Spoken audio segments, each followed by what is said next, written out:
Okay, anyway. So I already explained to you active and passive parts. Active, a time of ascetic preparation and a deliberate practice of the three theological virtues. No? So, yung mga practices noon maybe is no longer acceptable today. Like with us, religious oblates, every Good Friday, we don't eat. We only eat soup, kneeling. Kneeling. That's our practice. No? That's our practice. So you have so many ascetical practices.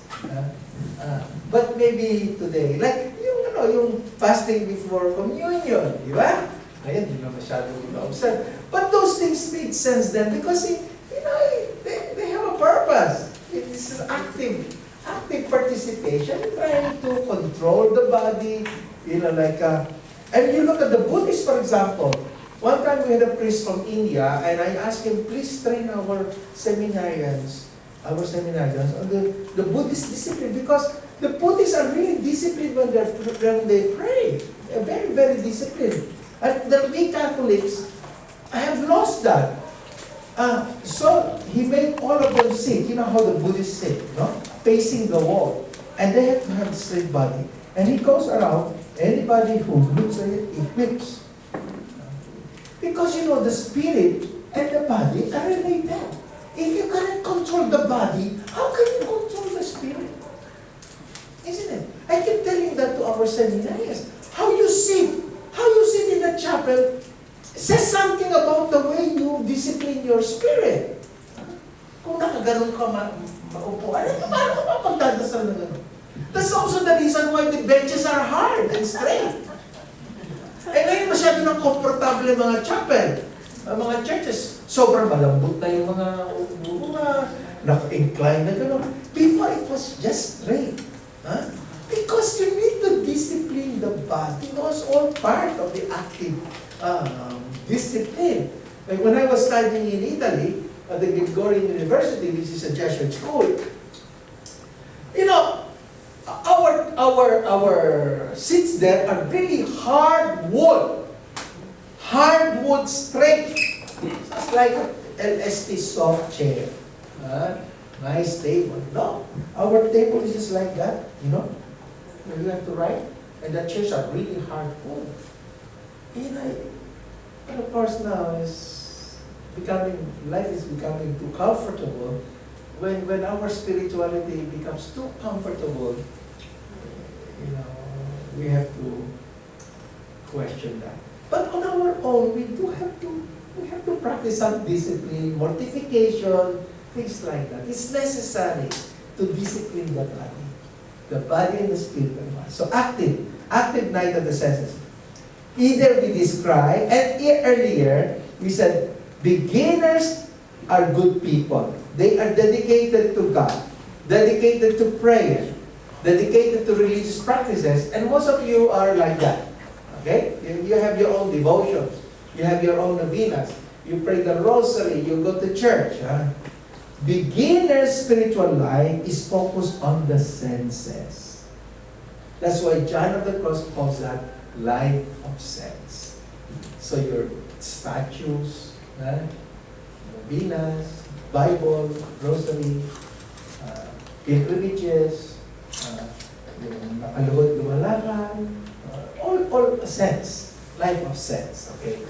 Hence, if you want to grow beyond beginners, if you want to move beyond beginners, the first step for beginners on the journey is the dark night of the senses. So how do you discipline your senses? How do you re-educate your senses? How do you re-educate your senses? Active refers to what a person does with his or her own gifts. So, active night, mortification. Hindi na masyadong popular kasi ngayon yan. Kahit yung ating mga Lenten practices napaka-soft na, di ba? So, for example now, ilan na lang tayo hindi kakain ang acting abstinence? Ilang times na lang? Twice na lang. Ash Wednesday. Oh. Ash Wednesday and Good Friday. But in our community, for example, every Friday is abstinence. Of course, the church does not demand it anymore. But even if the church does not demand it, maybe it's necessary that you do some on your own. In other words, hindi na kinakailangan you do it because the church says so. But maybe it's necessary you can make your own commitment. That, like we make a commitment that every Friday for us is abstinence of the year. Okay? You don't have to do that. And also, ano pa ba yun? A senior citizen, of course. No? They're accepted. But and even if you are a senior citizen, maybe if you can still do it, it's for the sake of disciplining the appetite. Okay? So maybe it's good to ask yourself, do you still do some mortification? Do you still have practices of mortification? Mortification of the senses. Mortification of the senses. When you go shopping, do you mortify your senses?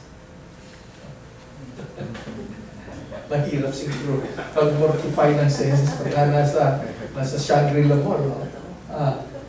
But you understand what I mean? Like mortifying yourself, like quiet, silence. Your tendency is to open the radio, open the television. Why not mortify yourself and don't open the radio or don't open the television? Or what else? I mean, that's up to you. No overeating. Huh? No overeating. Yes, that's a mortification. Yeah. But in other words, we have to have that. This is the wisdom of the classical spiritual of the saints. No? Maybe we don't need to do everything that they have done. Like flagellation is no longer practice. Weeping ourselves. Maybe kneeling. Some people still go on their knees, no? I wouldn't do that. But some people do it. If people like to do that, well, okay. This is a period of active ascetical choice and commitment. You commit yourself to this ascetical practice, and you will do it. Every morning, you make a commitment that you're not going to talk when you get up in the morning. You make a commitment that you're not going to put on the radio or the TV. You make a commitment that you will start today in walking quiet, aside. It's like that's an ascetical. So it's good to have an ascetical practice. The focus, however, is not merely on prayer and devotion, but rather a program of, what is your program of self-discipline? You have a program of self-discipline. Do you have a program of correction of faults? For example, don't rely on other people telling you your faults. So you don't always have to correct him. But correct yourself. Correct yourself. But that also means that you are aware of your own faults. No? Kung chismosa ka, maybe, you're aware na masyado pag chismosa, maybe just correct yourself, catch yourself. Living out one's priorities. May mga taong sabog talaga no? They want many things, they have all kinds of things in their head, but they cannot accomplish anything. Because they're just thinking of too many things. Why don't you make a program, okay? Single-minded dedication to God. Single-minded, focused, in other words. Or, look at yourself, clinging to objects, clinging to practices, clinging to notions, experiences, causes of religions that once helped us on our journey to God. These things might become an obstacle. Naka-obstacle na siya sa iyong progress. So look at your own spiritual life. Meron ba kayong attachments to mga objects, practices, So, they become obstacles to encountering God, who is not like any object of sense, no matter how spiritual. The reason why God takes all those objects, like objects of sense, is that God is saying, that's not me. It can help you go to me, but that's not me. So don't stop there. It's like, that's the meaning of sacrament, by the way.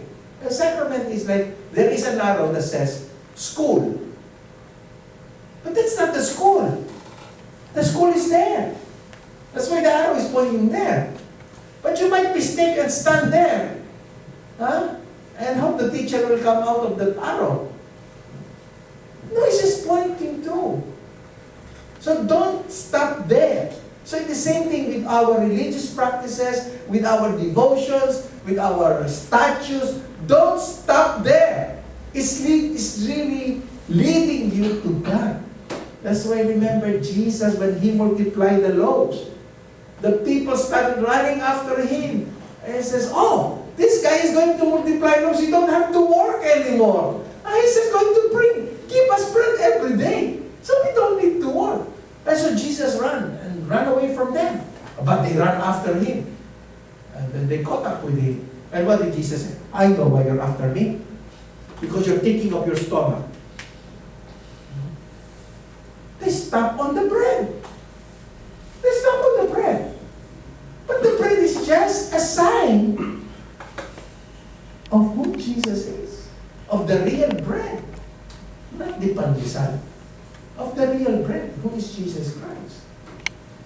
But they cannot go beyond the bread. It's the same thing with all our life of sense. We might be attached to it and then yan na yung ating devotion. Okay? Examples. Objects and plays, even books, pilgrimages. Alisin mo na yung pilgrimage kasi may pilgrimage.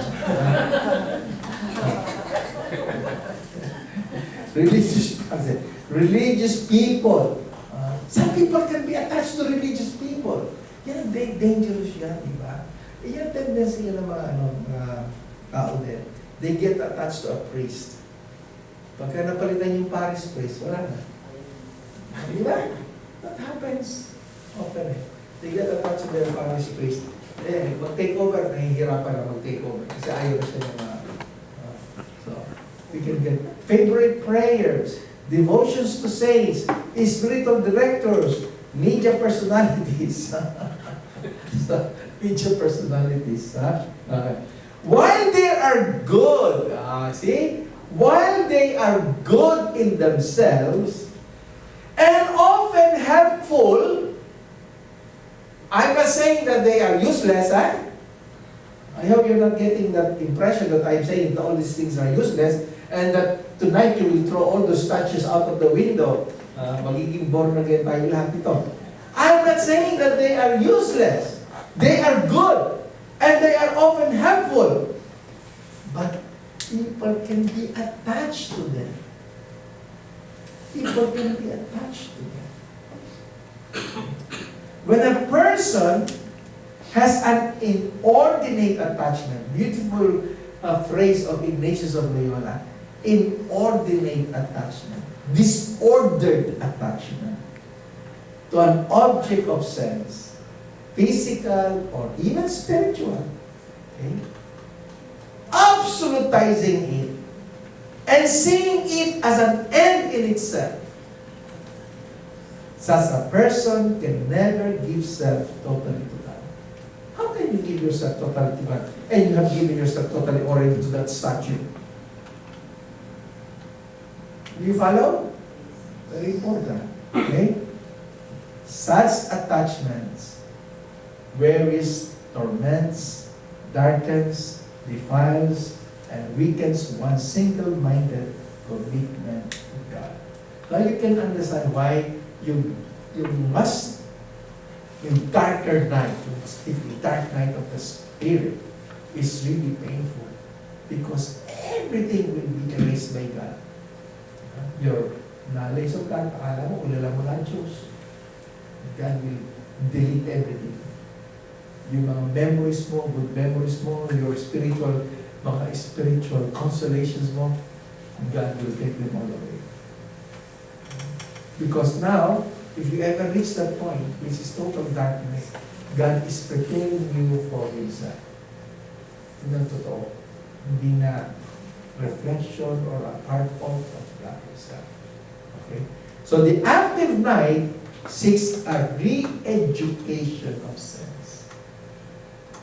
I-re-educate yung mga sense natin. Okay?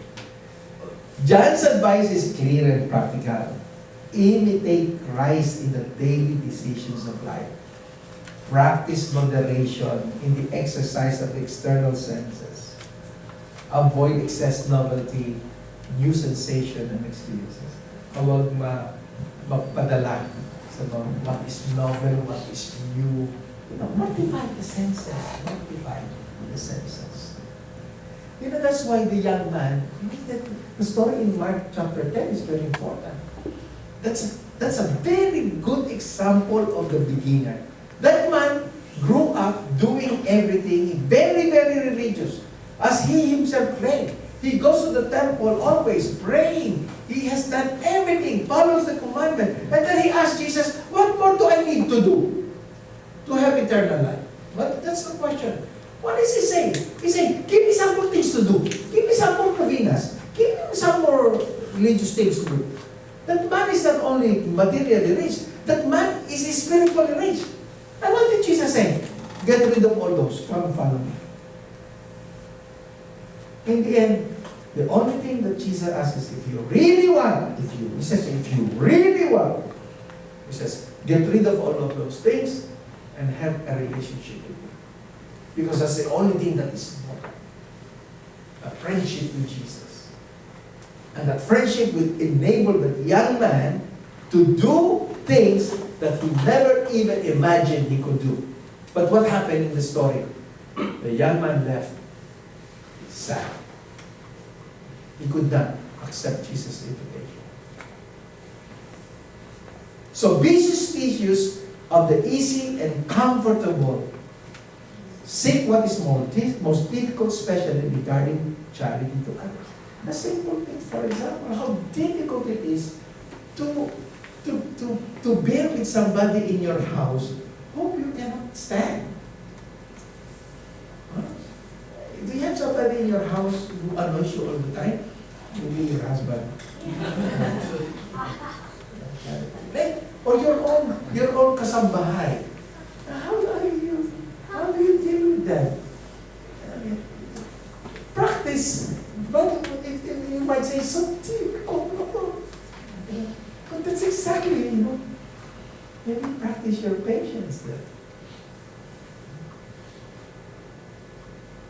Seek what is the most difficult, especially regarding charity to others. It's okay to be charitable to somebody who is easy to love. Diba? How about charity to someone who annoys you all the time? I was with a group during the weekend. I was asked to form a group in Santuario de San Antonio. These people were asked by the parish priest to separate themselves from the youth group because the parish priest says, you are no longer youth. You're already 35. Okay? So, form your own group now. And it's about time for them to move out of the youth. But they themselves said that, hindi na mag-jive yung kanilang mga interests. Anyway, I was with them for 2 days. And so I was saying na, kasi single lahat sila. All single. 35 and above. So, mga concern nila is interesting. Will they still get married? Okay. Yeah. And then pangalawa is yung future. Future nila, who will take care of them? If they don't get married, who will take care of them? Okay. And third is, it seems that because they are single, sa kanila is it seems that because they are single, sa kanila na inano yung responsibility in taking care of their parents. Because their parents are also aging now. So parang sa kanila na itinapon yung responsibility ng mga kapatid nila. The other brothers and sisters are now married, sila lang naiwan. So parang sila na ang mag-aalaga. So then I was saying na, taking care of our parents is not a payback time, it's not our responsibility, but it is a gift. The gift of our parents to us, to be taken care of. Yun ang greatest gift nila sa atin, na alagaan sila. So it's a privilege for us to take care of them. May isa na babae. Father, sabi niya, I understand that we have to realize that our parents are aging and we're taking care of them. Pero kasi Father, problema rin eh. Yeah, problem. The other side is also a problem, Father. So I was wondering what this other side is. Kasi Father, mga parents ko, at tingin nila sa akin, mag-40 na ako, at tingin nila sa akin, bata pa rin. So, they don't realize I'm already old. So then he quoted Britney Spears. Sabi niya, I'm not a girl, but I'm not yet a woman. I'm no longer a girl. Sabi like that. I'm no longer a girl, but I'm not yet a woman. Tatawa ko. But anyways, yung nakita ko even there, mga irritation. And I was trying to explain to them na because I have met this problem dealing with your aging parents, children do not know how to deal with them. And so they become sometimes, yung masakit mag-deal sa parents, no? Because they get annoyed, they get irritated, lalo na pagka nagiging makulit. O itong kaibigan ko na yung nasa ospital daw siya, talagang he's dreaming of eating steak. And he made a vow na paglabas siya sa hospital, the first thing he will do is buy steak and eat. So ganun ginawa niya, paglabas sa hospital, he went to SNR, bought, and he's a good cook. Nahihiwain na raw niya yung steak. Yung kanyang anak biglang hinatak yung plate na ganyan, sabi, Dad, that's bad for you. Why are you going to eat that? Ginawa yung steak din sa kitchen. He felt so bad para siyang tinratong bata. So 2 weeks na niya hindi kinakausap yung kanyang anak. Nagsumbong sa akin yung wife. No? Yung wife ang nagsabi sa Father, yan, hindi kinakausap anak niya for 2 weeks na. So kaya in-explain sa akin, kasi Father, grabe, I felt so bad. Parang wala nang respeto sa akin. Trato ko parang bata. No? So I tried to explain to them na your children do not know. Talking from my experience do not know how to handle their aging parents. For one thing, they are so afraid of losing their parents. We are all afraid of losing our parents. It is unimaginable for anyone to lose, especially your mother. It's unimaginable. And so because of that fear, you tend to make sure that your parents do not die. Therefore, they tell you, you should not do this, you should not do that, you should eat this, you should eat that. Ganun ba, nagiging very, and it's coming out of love and fear on the part of the children. At least from my experience. Without realizing that because we have not learned how to do it, we tend to treat our parents as children. But it's really, so sinabi ko yun sa kanya na they're really afraid of losing their parents. They're so afraid. And it's really love. Medyo siya. Siguro kinausap na yun. So anyway, in the family, there are so many ways of practicing. Yung sinasabi ko, it's regarding charity to others. Seek what is most difficult, especially giving charity to others. Look at the members in the family, mga workers ninyo, maybe you can practice this how to discipline yourself. Okay? Always choosing what is most loving thing to do and control pride in all its manifestation. Ito rin, yung isa doon naman lalaki. Napakaganda ng istorya, nakakaiyak nakakaiyak yung istorya na. But to cut the story short, His mother did not know how to be a mother. In addition, the way they were brought up. The mother did not know. Yun ang kanyang summary. My mother did not know how to be. And those words came from in addition, the way they were brought up. The mother did not know. Yun ang kanyang summary. My mother did not know how to be. And those words came from his own mother. When finally the mother apologized. You see, ang sabi ng mother niya, I'm sorry. And they were crossing the street daw in New York. Sinabi sa kanya, I'm sorry. Sorry for what? You see, my mother, that teaching daughter niya, my mother did not teach me how to be a mother.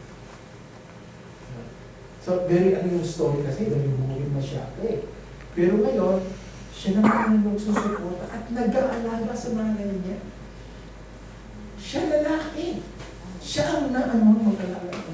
Naalaga niya pala niya. So, ngayon, he's gonna get married to somebody. Ganda-ganda ng babae. Magpapangasawa niya, nandun din.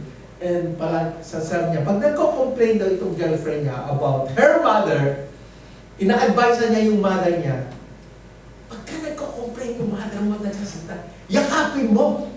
Yakapin mo, sabi mo, oh, mama, you're so nice, I'm so loving, I love you, and sabi siya. Because that's the only way how to deal with it, sabi niya gano'n.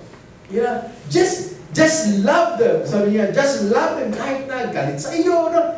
Yakapin mo, halikan mo. And then you would not know what to do. Parang maanohan sila. In many ways, but he's not just talking from nowhere. That's what he did with his mother. Even now, no? Pagka naiinis ka sa mother mo, yakapin mo na lang, sabi mo, I love you, then they will stop being bitchy. Siguro Alvin gawin ko yan. As I say, ito sinabi ko na. Ayun, wala ko na naman. So the active night of sense is really a re-education of sense, a strengthening of sense in its correct use in all external activities and actions of touch, taste, looking, words, body, and activity of passion. See? Lahat yan. So, i-re-educate nyo lahat. Yung inyong pag-touch, taste, looking, words, your body, activity of passion. Kasi siguro ang pinakamalaking pagkakamali ni Senator De Lima, no? Hindi niya na siguro na-control yung kanyang body. Hindi ko sabihin kasi, yung kasama sa dyaryo nakabikini siya. You see that? It's terrible. Nakabikini siya? Hindi pa yan. Taba-taba ngayon. Yun nga ang pangit doon eh. Ang taba-taba niya. Saan nakatawa siya ni Soler? Ang taba nga. Naka-vest siya. Remember, naka-vest siya. Pero sa Manila Times, she was wearing a vest. Pero yung bikini, ganyan kaliit. Grabe. Kabi niya si Dayan. Tapos yung isang lumabas naman, si Warren, lumakad niya. Pero nakano siya, nakalong, pang jogging. Sabi ko, kaya, if that is true, siguro, hindi talaga niya na-control yung Yung sinasabi ni Duterte, na, she's a very intelligent woman, but yung kanyang mga sex capades, destroy niya. Kung totoo yun, ha? Kasi, dapat yung what is, sense of propriety. Ano yung boundaries? Sometimes you don't know what is yung sense of propriety. So, siguro, yung kanyang activity of passion. Ice natin. Ice. Mga tinitingnan natin. It's God's way of preparing a person for the life of the Spirit. So yung pagka na-mortify natin, nadidisiplin natin yung ating mga senses, mga pagtingin natin, mga words natin, mga everything. God is really preparing you for the life of the Spirit. No? Na hindi ka enslaved by your senses. You're not enslaved by your senses. So the passive night, ito na yung refers to what God accomplishes in the person who is open and receptive. Ano ang ginagawa ng Diyos? Kanina, anong ginagawa natin? Ngayon, anong ginagawa ng Diyos? Kanina, active. What we do. Ang mortification natin. Ngayon naman, yung passive, anong ginagawa ng Diyos para sa atin? Okay, so, passive night affects beginners who have been dedicated to God for some time and have been involved in the active night of purification of the senses. So, alam ng Diyos na tayo is serious about our active purification. Yung ginagawa natin sa atin. And though He will, that we are cooperating in our desire to grow. And so God knows that. And so He will do His part. Yung passive night, no? So having found satisfaction in the things of God, they become detached from the things that led away from God and are ready for God's further challenges. Okay. So ngayon, tuturuan ka na ng Diyos na ma-detach doon sa things that are even spiritual. Kasi hindi naman siya yun. They are supposed to lead you to that, to Him. Pero mukhang na-stuck ka doon. So He's going to help you detach from those things. Okay? God does this by withdrawing all satisfaction beginners found in the religious devotions. Dati, happy-happy kang mag-rosary, happy-happy ka sa mga devotions mo, happy-happy ka sa mga statues mo, may connection ka ng mga Santo Niño, happy-happy ka sa God slowly detaches you from that. Wala ka na makikang satisfaction. You come to a point na, ba't nandito tumayo? What are they doing here in my house? Not that you throw them away, but you have moved beyond. You have moved beyond. They now find in this same religious life distasteful, and they feel empty and dissatisfied. They no longer seem to fulfill what they're supposed to do. Wala na.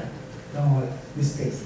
Some may respond, ito ang be aware of this, beware of this. Itong danger na ito. Kasi hindi ka na nga makapagdasal, kasi yung mga ginagawa mo dati, giving you consolation, alam ng consolation. The more you will do it, the more you will do it, siguro dahil kulang pa, dagdagan mo ng dagdagan. Yun ang worst thing that you can do. Some may respond by working harder than ever at their prayers and devotions.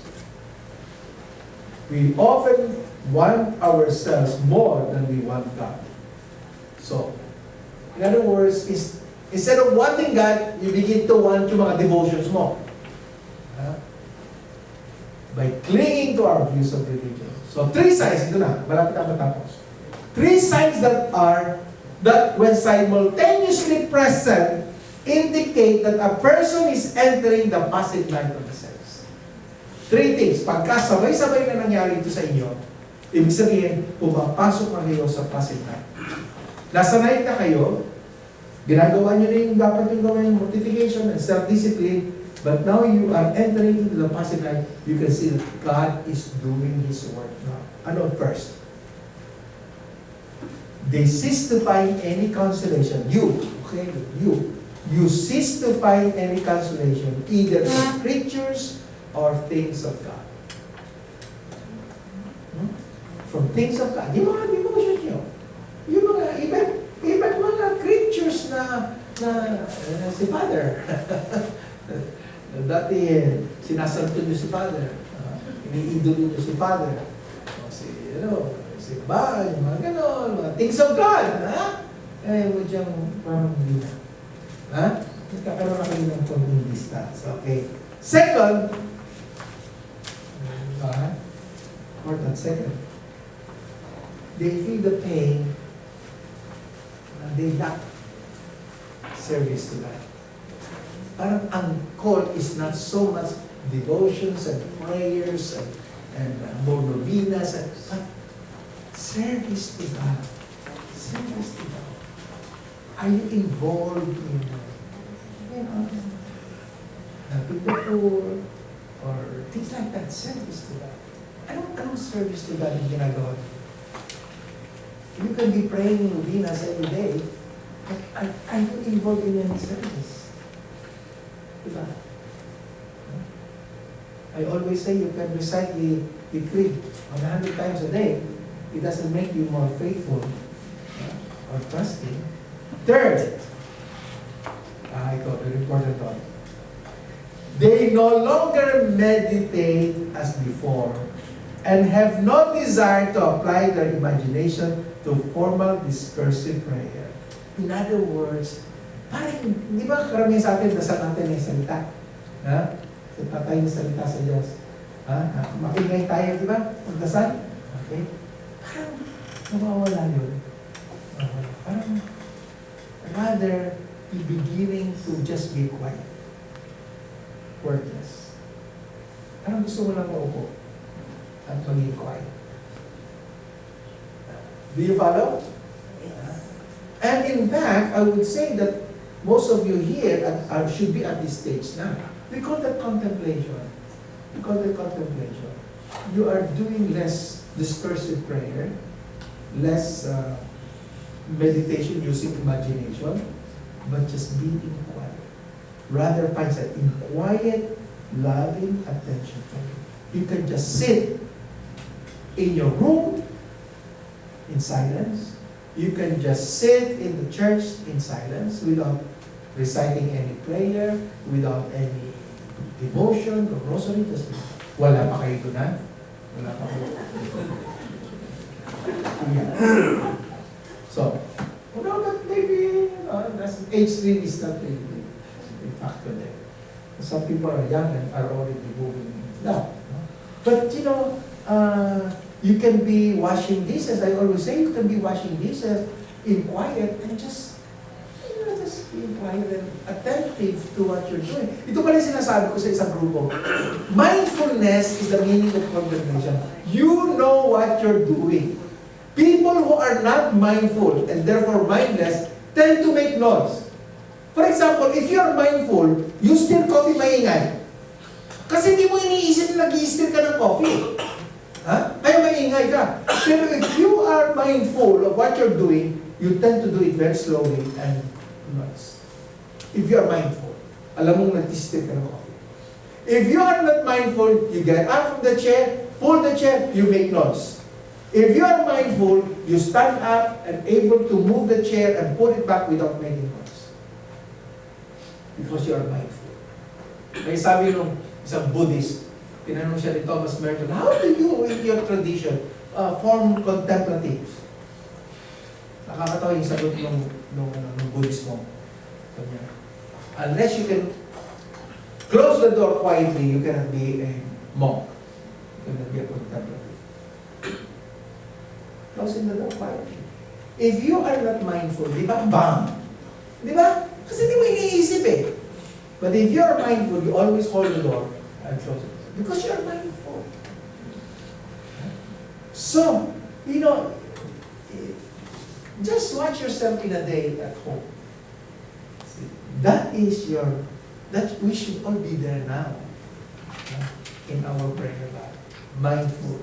When we walk, when we talk, everything. Okay? When these signs are present together, these people should live meditation without fear and follow the Spirit, for God is leading them from meditation to contemplation. So don't be afraid that your prayer is changing. God is leading you to a different spirituality, a higher level of spirituality. Okay, thank you.